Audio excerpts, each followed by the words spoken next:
It strikes me as odd a number of times that medical technology companies will invest hundreds of thousands of dollars in creating a marketing and sales strategy to take their technology out for broad adoption among hospitals and physicians and the population who are going to use that technology.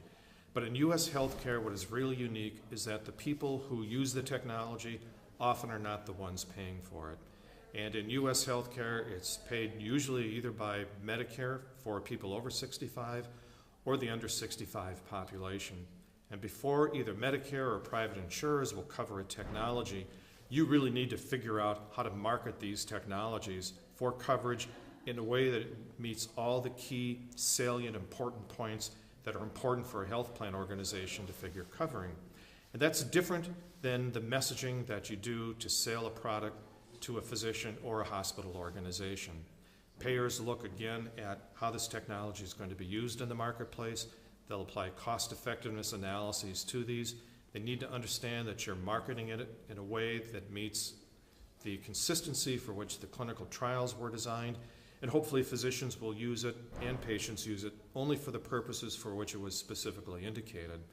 But that's very difficult to control once a product gets approved for coverage. So these are some of the things that health plan medical directors and policy people worry about all the time, and you need to think about that. And the best way to do this is to put together a clinical dossier about the product, which captures the clinical benefits of doing it, the clinical indications for which you're recommending this be used, specific instructions about how you tell physicians and hospitals that the technology ought to be used, create some reasonable expectations about patient use of that, and also build a health economic story around it.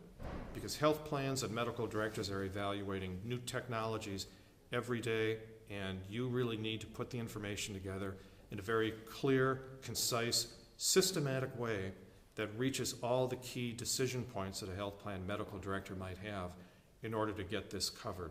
That's really what I call marketing to payers. And medical technology companies, biotech companies really need to invest in that.